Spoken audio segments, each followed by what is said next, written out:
And good Friday morning, YouTube. The old soldier coming back at you from Robeson County, North Carolina. We're in the old truck, backing out and headed to work. If you want to call what I do work. I like to think of it mentoring and having fun.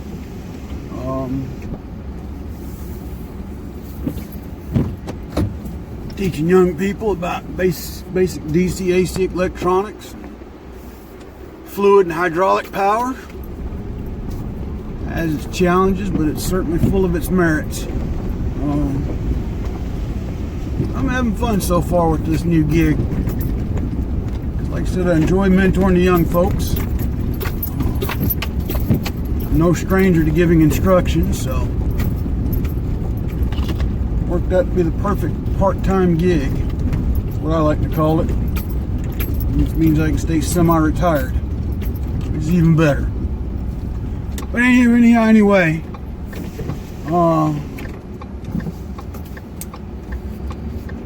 we're just gonna call today Friday's rave. But the doggone left is about to irritate me to no end. There's just some of their sheer stupidity of what they're trying to do to the president. And then I caught a couple news articles and clips that this so-called whistleblower from the intelligence department may have been a plant or even a fake, and a fake story. So you just don't know what to believe. I think the president needs to be commended by releasing the transcripts of the whole event. You know, he's not trying to hide anything. My thing is that I think what it is, the left's upset the fact that, you know, their illustrious candidate that they're wanting to put on the face of their platform, it seems. Son had some dealings with the Ukrainians and possibly under the influence of his dad when his dad was the vice president. You know, there's no end to the amount of scandal that could follow Joe Biden and his dealings throughout time. You know, but he's hung around the Teflon twins long enough to learn how to dodge a bucket of glue. But I think his anti-adhesive layer is starting to wear off. Not to mention, man still to this day has a bad habit of not knowing when to be quiet and keep his hands to himself, among other things.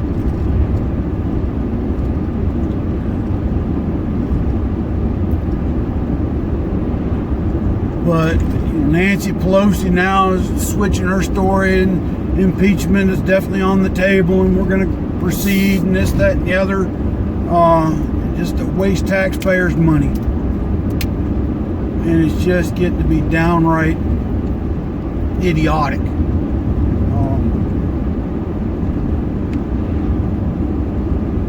And then I watched one yesterday, a video from Colin Noir. And I know, but some people would say, well, he's NRA. Put his affiliation with NRA to the side. He made some very valid points in his video when he was addressing remarks made by the one and the only infamous Robert O'Rourke, aka Beto.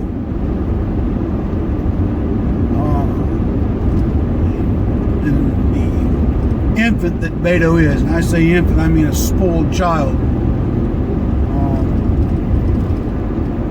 How he thinks he has the maturity and the intellect and the knowledge to be our nation's commander-in-chief is beyond me. I'm afraid under the tutelage of someone like that, I think his first act would probably be to disband the entire armed forces and close down all our military installations. And then he'd just big wide open arms say, everybody come on over, we don't care where you're from. We don't care if you're criminals. We don't care if you're going to kill Christians or homosexuals or anybody that goes against your way of believing. We want you because we're diversified and we need you. That's the other thing about the left that kills me. They speak volumes about being inclusive until you disagree with them. And then they divide and cut you down like you're just a piece of trash.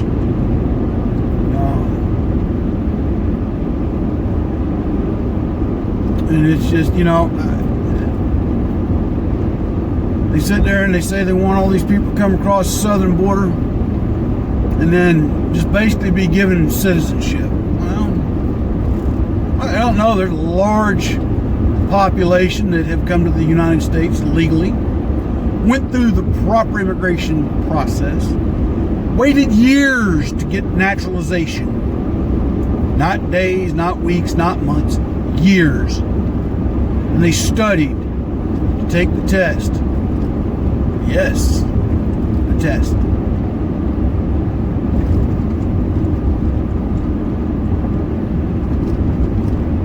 And to turn around and just give blanket amnesty and citizenship to a group of people that come across the border illegally, regardless of their ethnic or racial orientation, give a crap less if they're brown, black, yellow, blue, purple, pink. And I don't care what border they actually come across or how they got into the country. If they came illegally or they have outstayed their visa, there's a lot of them that do that. They come down and they outstay their visa,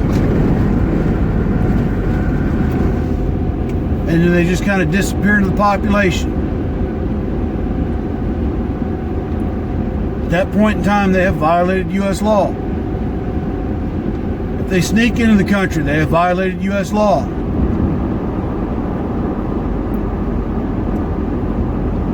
And all this hoo-ha down at the border about separating families and detaining them. Well, when people break laws, you detain them until you get all the facts. Again, I am not opposed to anybody trying to come here to make a better life for themselves. But do it legally. But again, trying to give blanket amnesty and blanket citizenship to all the, I forget what the number is now, of illegal immigrants here in the U.S. just because. And then this whole idea of sanctuary cities. Deciding that they don't have to cooperate with federal authorities. Well, I believe in state rights. Don't get me wrong. I believe states and cities reserve the right to govern as they see fit, but if there is a federal law in the books stating that they must cooperate with the federal government on a certain issue or instance, one of them being illegal immigration, there shouldn't even be any question asked. But instead, they're providing these so-called safe harbors, but time and again in the news, we constantly see where illegal immigrants that have been caught already have a lengthy record, and it's not usually not all violent crime. There are many that they just like to drink and drive, and they think nothing of it. And the sad part is, if they get deported, they somehow manage to make it back across. That's why I support the wall. Now, is the wall going to completely stop it? No. But what a wall does, it funnels them to certain checkpoints and other areas that are easier to maintain and watch and surveil. And it can reduce the flow significantly. And then they'll yap about, well, all the other nations in the world have better. No, they don't. No, they don't. You go across our southern border into Mexico illegally, get caught, they're not deporting you. They're going to put your butt in Mexican jail. And you might sit there indefinitely. Other nations around the world, if you enter their nation illegally, chances are they're going to stick your butt in jail indefinitely. So don't think for a minute that other nations' immigration laws are more lax than ours. It's just simply not true.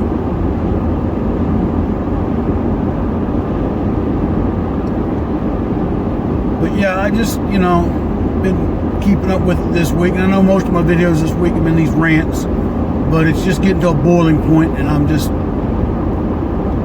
aggravated as all get out. And then, like I said, Colin's video addressing Beto the Butthead's remarks about gun confiscation, which is a blatant and flagrant violation of the Second Amendment and Fourth Amendment. The man is not educated on the true meaning of the Second Amendment, but not only upon that, I think he chooses to be ignorant of the Constitution in and of itself. In other words, he picks and chooses the parts that's applicable to him and ignores the rest. Sorry, Mr. O'Rourke, it doesn't work that way. So when you grow up and become a man, come talk to me. We'll have a man's conversation. Oh, excuse me. Can't say that. An adult conversation. When you grow up and become an adult, Mr. O'Rourke, well, we can sit down and have an adult conversation.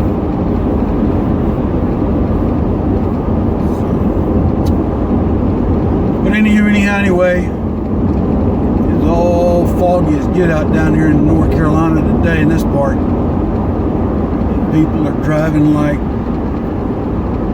idiots. But folks, contact your congressmen, your senators, your governors. Just let them know you're not going to stand for this bullcrap that the left keeps spewing and spouting. We need to take a stand for conservative values. We need to take a stand and say enough is enough. I think that our conservatives have proven time and again that we are more inclusive than people in the media give us credit for.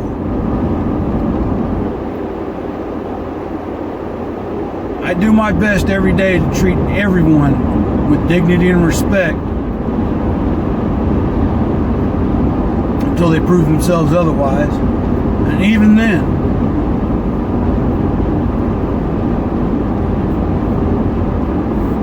but this whole, every time you turn around, Republican lawmakers, they're taking the, how do I phrase it? I just call it what I feel. They take the coward's way out. Instead of standing up and fighting for us, they back down and cower. They don't stand and fight. They're more afraid of losing their seat in the elected legislative body that they're a member of than they are of taking on this diatribe of foolishness that the left keeps spouting and sputtering and spitting out and spewing in gallon buckets.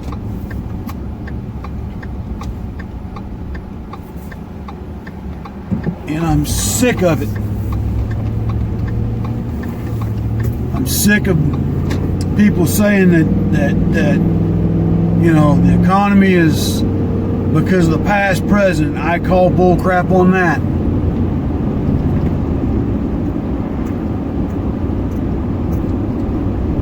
Was the recession during his time created during the Bush administration? I imagine it had its foundings there. Okay. It's like people tried to blame Reagan for the small recession in the 80s. But you go back and look at how the 80s ended. Now granted, there was the junk bonds that really caused a bad recession, if you will. At the end of the day, the economy goes through these cycles. The free market, if given time, corrects itself.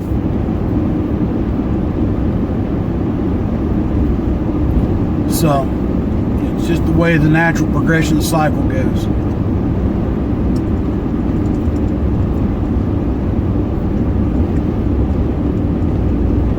I look at all the money wasted during those 8 years. Wasted. The $500 million loan to a solar power company, or they made solar panels, I believe what it was, Solyndra, and they still folded. $500 million.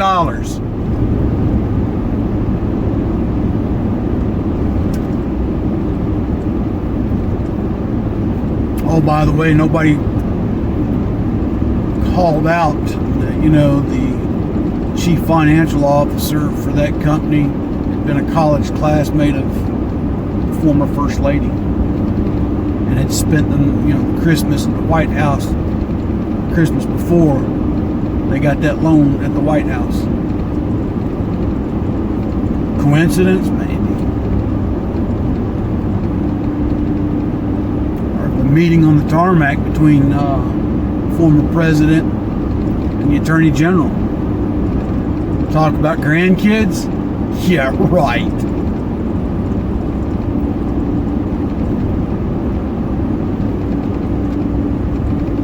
Okay. I might have been born yesterday, but I wasn't born last night.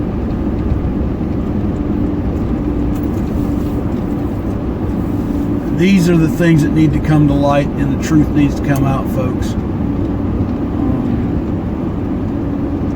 There's just no ifs, ands, or buts about it. And hopefully the truth will eventually surface.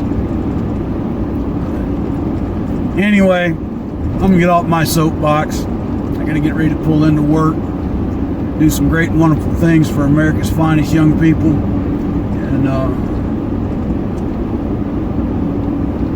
hopefully tomorrow I'll get back on track with my normal videos, history, gear reviews, something along those lines. So stay tuned, and as always, charities I'd ask you to support: tunnels to towers.org, Pin Up for Vets, Valor for Veterans. Vendors I'd ask you to take care of and help out: Money Quick Pawn on Rayford Road, Robert's Custom Woodworks, and the Unsung Patriot. They're all down below in the links. Oh, by the way, if you haven't got one of my books yet, the price has been reduced on Amazon, so go check it out and get a couple books. Until then, folks, God bless, take care, and I'll talk to y'all tomorrow. This old soldier out.